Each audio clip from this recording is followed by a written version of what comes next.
Hola, esto es El Mundo ahora de France 24. Yo soy Rosa Pérez Masdeu. Vamos con las noticias. En Japón, Sanae Takaichi se impone en las elecciones generales. Según las proyecciones, el partido ultraconservador de la actual primera ministra y sus aliados aseguraron una mayoría de 2/3 en la Cámara Baja. En Tailandia, según resultados provisionales, el partido del primer ministro en el cargo, también Orgullo Tailandés, logra un apoyo sin precedentes y se impone en las elecciones generales de este domingo, unos comicios marcados por la reciente crisis con Camboya. En Reino Unido cae el jefe de gabinete de Keir Starmer. Se impone la pregunta ahora de si con su partida el primer ministro laborista podrá apagar las críticas por haber designado como embajador británico en Estados Unidos a un hombre vinculado con Jeffrey Epstein.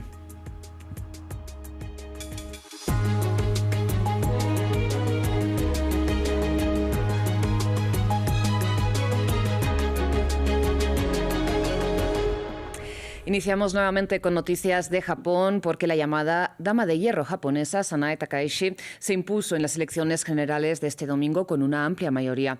La primera ministra ultraconservadora, que planteó la cita electoral, de hecho, como un referendo a su figura, obtuvo más de 2/3 de los escaños de la Cámara Baja, lo que la habilita para aprobar proyectos de ley sin el apoyo de la Cámara Alta, una condición que también le da vía libre para, de hecho, reformar la Constitución del país. Veamos. Sanae Takaichi lo volvió a hacer. La primera ministra que llegó al poder hace tan solo 3 meses ganó por goleada su referéndum particular y sitúa a su formación, el Partido Liberal Democrático, con una amplia mayoría en la Cámara Baja, una cifra que se traduce en la siguiente imagen: más de 340 escaños para la coalición de Takaichi y la cifra inédita, 310 fueron directamente al partido de la actual primera ministra, 2/3 de la Cámara bajo su dominio y algo que la prensa japonesa confirmaba como una posible supermayoría. Es probable que la coalición gobernante supere los 310 escaños en total, el umbral para obtener una mayoría cualificada de 2/3 de la Cámara Baja, que cuenta con 465 escaños. La bautizada como Dama de Hierro japonesa, impasible ante el voto masivo que había reunido, explicó su victoria en pocas palabras. Lo que buscábamos era la opinión pública sobre un cambio importante en la política económica y fiscal. Hicimos campaña por un enfoque fiscal responsable y proactivo. Y la oposición reconocía el bastonazo. Pensé que podríamos lograrlo, al ver que el número de miembros con un sentido de urgencia empezó a aumentar en pleno periodo de campaña. Sin embargo, nos dejamos llevar por la presión. Si esa era una de las tácticas de los partidos gobernantes, caímos en la trampa.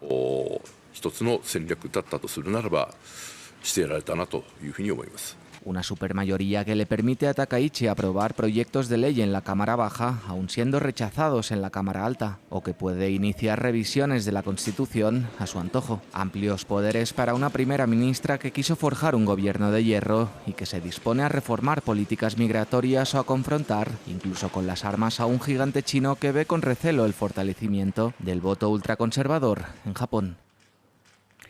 En cierta manera, el escenario es parecido en Tailandia, donde, según los resultados provisionales, el partido del primer ministro en el cargo, Orgullo Tailandés, también habría conseguido la mayoría en las elecciones generales anticipadas.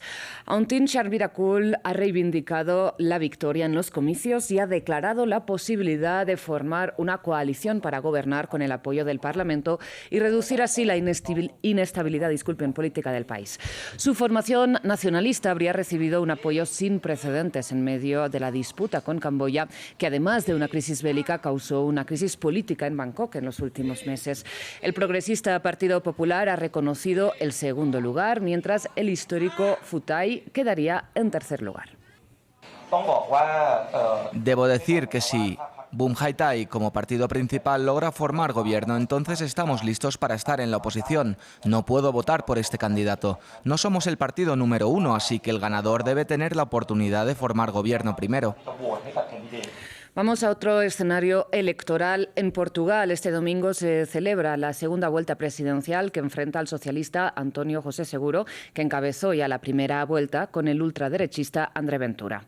Si bien en el sistema político portugués el presidente no ostenta los principales poderes ejecutivos, que recaen de hecho sobre el primer ministro, la elección sirve de termómetro para medir las distintas fuerzas en un contexto europeo e internacional de auge de las figuras de extrema derecha. Sin embargo, los resultados definitivos no se conocerán este domingo, dado que más de 36.000 personas no pueden acudir a las urnas debido a los temporales que afectan la península ibérica y votarán el próximo fin de semana. Vamos ahora a Reino Unido, donde renunció Morgan McSweeney, el jefe de gabinete del primer ministro Keir Starmer, tras asumir la responsabilidad por haber elegido para el cargo de embajador en Estados Unidos a Peter Mandelson, uno de los protagonistas británicos de los documentos de Epstein. Nuestra corresponsal en Londres, Luisa Pulido, nos analiza el panorama.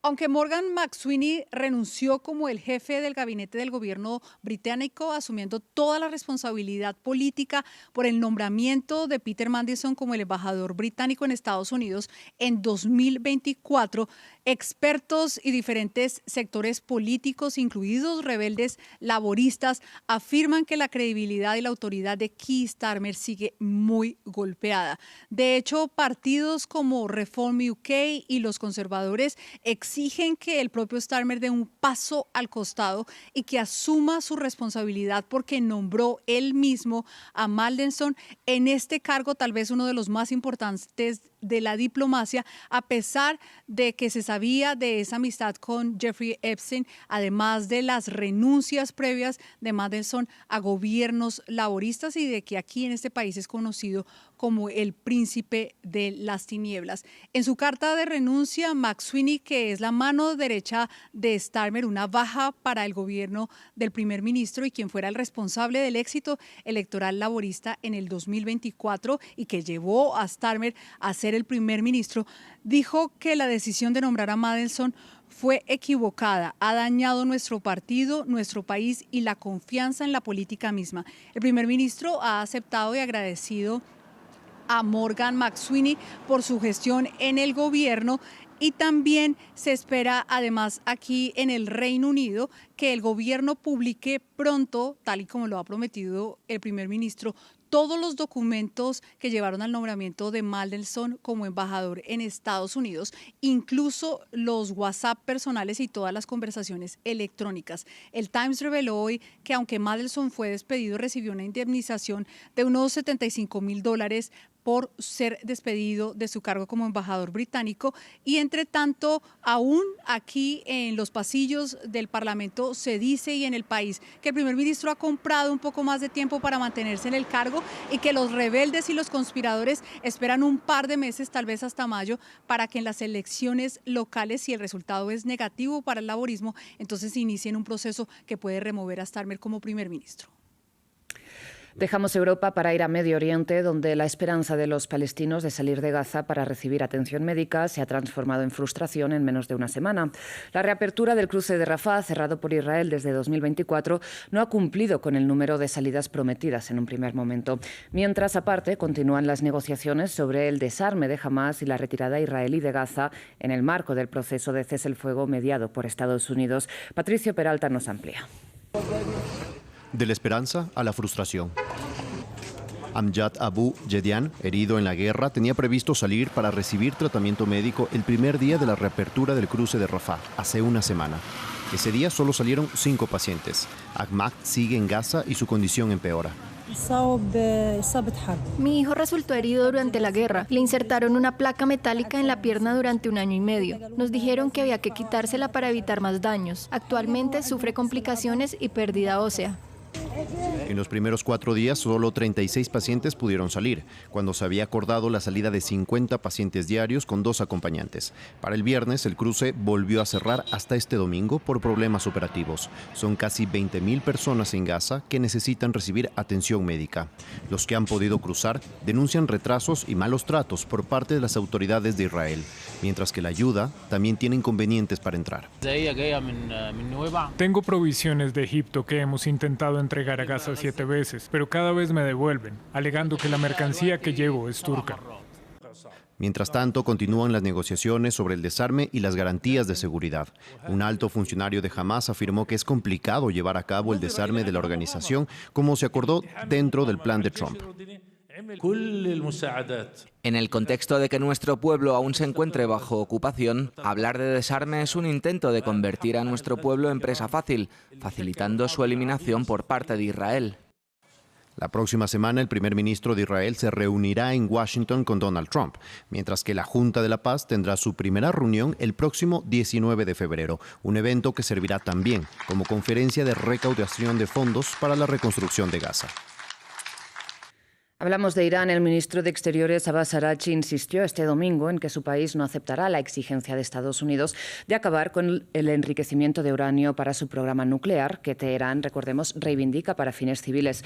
Al mismo tiempo, el canciller reconoció que no queda otra opción que seguir dialogando con Washington mientras Donald Trump mantiene la amenaza de una intervención directa contra el país. Escuchemos. La imposición de nuevas sanciones y acciones militares plantea dudas sobre la seriedad y la disposición de la otra parte para llevar a cabo negociaciones genuinas.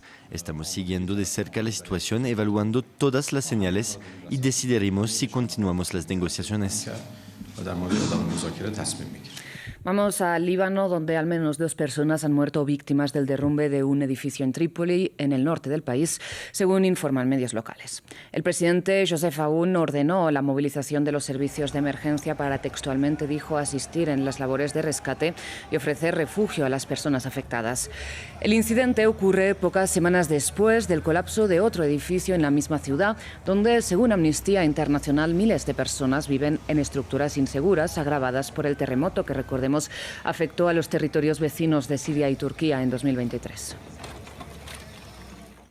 Vamos ahora con noticias de Estados Unidos, porque este sábado renunció el director ejecutivo y editor del diario The Washington Post, propiedad, como saben, de uno de los hombres más ricos de este mundo, Jeff Bezos, que esta semana ordenó despidos masivos en el histórico periódico. Una medida que enfureció a lectores y profesionales y provocó también protestas en la sede de la redacción. Después de que 300 periodistas fueran despedidos del diario a principios de semana, el director ejecutivo y editor del Washington Post, Will Lewis, anunció su salida el sábado en un correo electrónico, en el que agradecía al multimillonario y propietario Jeff Bezos y alababa su liderazgo antes de reconocer los recortes. Durante mi mandato se han tomado decisiones difíciles para garantizar el futuro sostenible de The Post, de modo que pueda seguir publicando durante muchos años noticias imparciales y de alta calidad para millones de clientes cada día.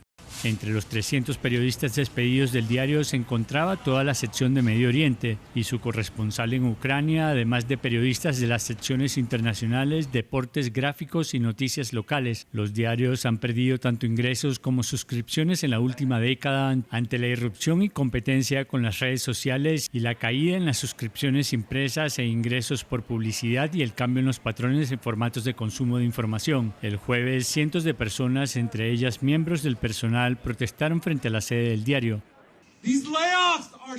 Estos despidos son vergonzosos. La cuarta persona más rica del mundo, Jeff Bezos, es propietaria del Washington Post. Podría seguir dirigiéndolo con pérdidas durante el resto de su vida, pero se niega a hacerlo. Tanto Bezos como Lewis han sido duramente criticados por interferir en los procesos editoriales del diario. Además, se les considera complacientes con el presidente Donald Trump. En 2024, el Post perdió alrededor de $100 millones después de que Bezos bloqueara su respaldo a Kamala Harris en la carrera presidencial y 250,000 suscriptores digitales abandonaron la publicación. De Estados Unidos pasamos a Venezuela, porque el opositor Juan Pablo Guanipa habría sido excarcelado después de 8 meses detenido, según publicó su hijo en redes sociales. La noticia se enmarca, como saben, en el proceso de amnistía y liberaciones anunciado por el gobierno interino de Delcy Rodríguez tras la captura de Nicolás Maduro a manos de las fuerzas estadounidenses. Anuncio que mi papá, Juan Pablo Guanipa, fue excarcelado hace minutos. Luego de más de 8 meses de injusta prisión y más de 1 año y medio separados, toda nuestra familia podrá abrazarse de nuevo pronto. Y cerramos en Italia, porque Lindsey Vonn fue trasladada de hospital e ingresada en cuidados intensivos después de que esta mañana la esquiadora cayera 13 segundos después de iniciar la prueba de descenso de esquí alpino en los Juegos Olímpicos de Invierno de Milano Cortina. La conocida como Speedy Queen, reina de la velocidad, ya se había lesionado 10 días atrás en Suiza en su año de retorno a la competición de alto nivel. Y es que la estadounidense quería volver a ser campeona olímpica 16 años después de lograr el oro en Vancouver por el mismo descenso en esquí alpino. Un sueño que se interrumpió en medio de aplausos y gritos de apoyo cuando fue rescatada de la nieve y trasladada en helicóptero por los equipos de emergencia de los Juegos. Muchísimas gracias por su atención. Enseguida regresamos con más.